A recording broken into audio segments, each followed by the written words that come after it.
Okay, so who's OPM or Chicano Fly? How did he started? Um, I'll start with that question that everybody's been asking me. Um, it was actually in the beginning of 2007 when I started writing my first real song. Um, I always wrote songs all my life since I was 12 years old, but when it really started was in 2007. I started writing a song called "My Baby Girl," and that's the first song that I ever released um, as a rapper. It's the first song that I ever did back in 2007. How did that song started? How did I start writing that song? Well, how I started writing that song is I got inspired when I met some girl from MySpace. Her name was Jessica Salinas. She was from Arizona, or she is from Arizona because she's still around. I wrote that song for her, and I decided to inspire myself on her. She was a Chicana. Uh, she was into Chicana rap too, so I decided to do. That was my first ever song that I did on the slow jam side. But we way before all that in 2006, I had a song called I'm trying to remember Freaky, My Freaky Girl. I think that was the first song that I ever wrote. It was kind of like electronic hip hop kind of mix with reggaeton. If I can remember, you guys could probably still find it over there.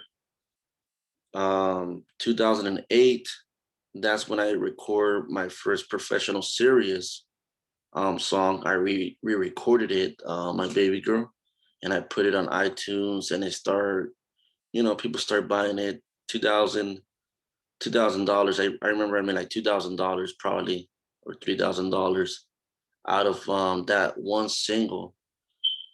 Back then, you were able to do that. It was a little easier. They didn't take that much money from you, that much royalties from you. But I was able to buy more equipment. And sometimes you get a little break, you start doing a little break, and then I started working at the cruise house, security, started doing my thing, and I was still doing my thing. And then I decided to create State Firm Records. That's when everything got popping. Everything was popping when I was recording with Little Toger, um, Little Toger Smalls. He's locked up right now. Shout outs to him if he's watching. He's locked out right now. I started recording with Lil Bicep, which is George. We started recording in the garage right here in San Bernardino. And I'm trying to remember as much as I can. I'm not trying to give you guys an interview or a bio that is not true. That's why I'm trying to remember as much as I can.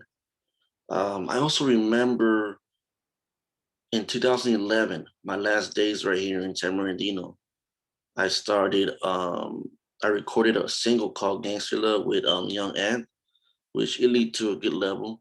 People liked it. And then I stopped making music for a long ass time. I stopped making music. I tried doing tattoos. I tried doing a lot of things that I can't even remember. I tried doing different things, but everything always brought me back to the music. Um, I even tried to make beats as well, and it worked out for me as well. I tried going behind the scenes. That's what I try to do.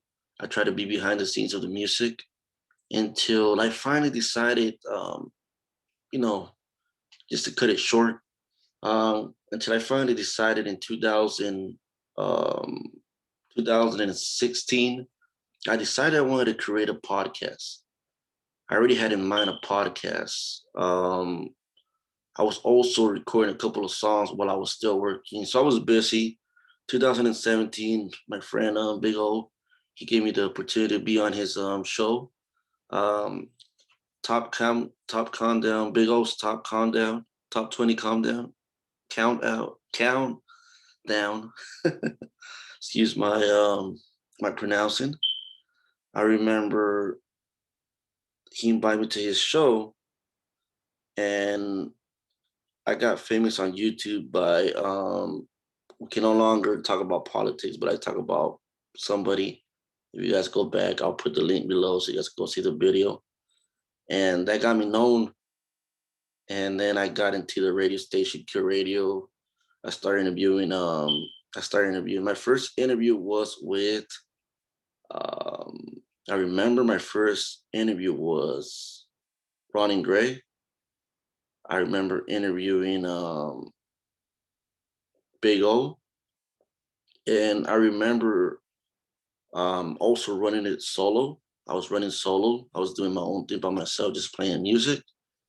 What else? What else can I remember from there? Until 2018, things were not going that good between me and my ex, or my so-called. She wants to deny it, because we're not gonna talk about that in here. Me and my ex were going through some bull crap. I stopped for a little bit. Then late 2018, I started a little podcast. I got a studio going, and I started THN, the THN Television Network. I started, which is now Adicto Podcast Network. And from there, 2009 came. Everything was good until I got sick. In 2020, I got sick. I was gonna do a comeback. I did 3 episodes on THN. I did 3 episodes, if I can remember. And then I got that damn COVID. COVID messed everything up for people. And I started getting sick, and then I stopped for a while. Finally, things got a little more settled. So around January, as you guys see, we were fighting between Adicto Podcast to a Chicano podcast, and then finally it just became Nuevos Talentos podcast.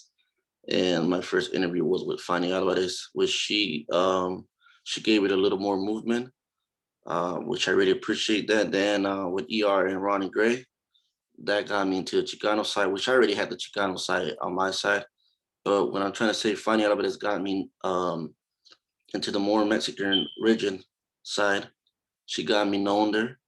And now I got her as a co-host, as you guys can see. I also did interview Big O. I interview a polisher. I interview Hood Blocks. By the way, at Q Radio, I also interview Hood Blocks, now that I remember. So from there, I started doing new things until I finally got my shit together. And Nuevos Talentos was a thing going on.